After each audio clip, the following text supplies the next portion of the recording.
Hey YouTube, so we asked about interpretations for the low block or down block. Just a word of advice, if you're going to interpret a movement in a kata, look at the movement before or the movement after so that you can kind of piece them together. The most common one is like a down block, step and punch. We see this kind of as like a takedown, right? So maybe he throws a punch here, I down block, and I'm going to step through. Either I clear this arm or I just drive straight through. And my leg is going to trickle back this way.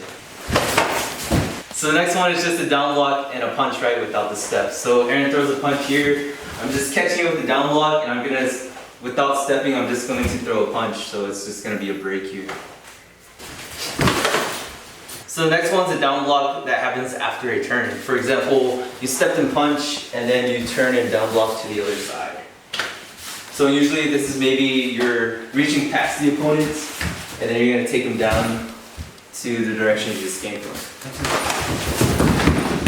The same idea, if you stepped and punched and then turned down block from a middle position, from here, it can be something like an arm drag, right? So I'm here, I shoot through past his body, his center, and I'm just going to turn and drag him behind me this way.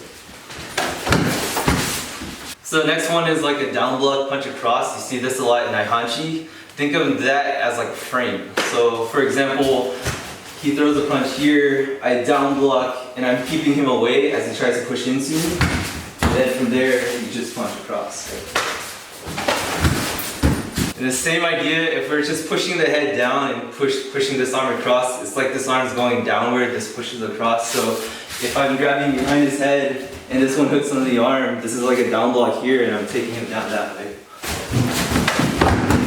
So you have a down block followed by an upward motion. Maybe you're scooping something up, right? So for example, he throws a kick, I down block, and now I scoop back up, and I'm able to take him down here.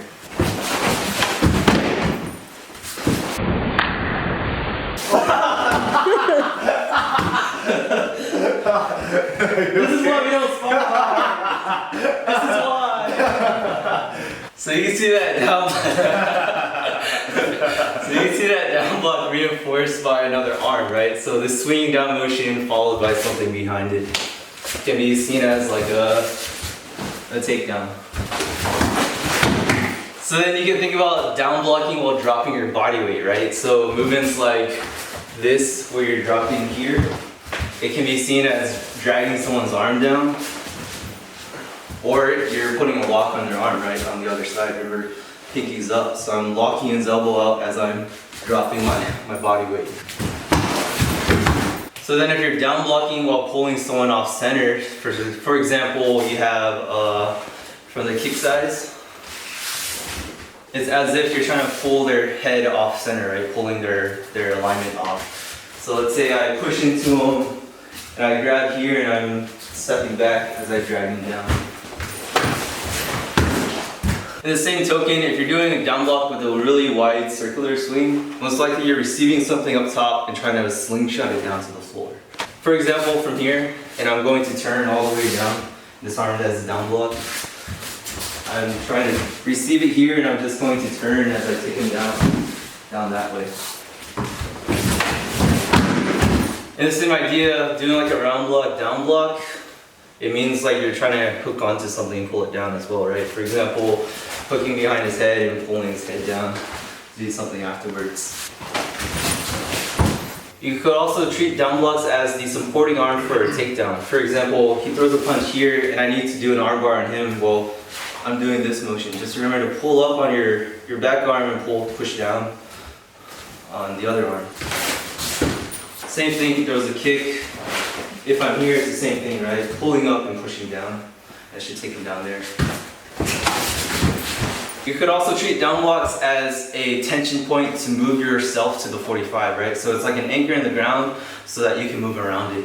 For example, he throws a punch and I'm anchoring myself here. There's tension here so that I can step myself around him, and then I have a more advantageous position.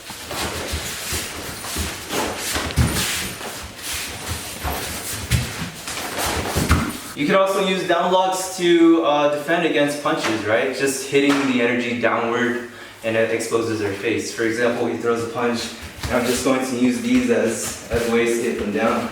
it's still doing that downward motion.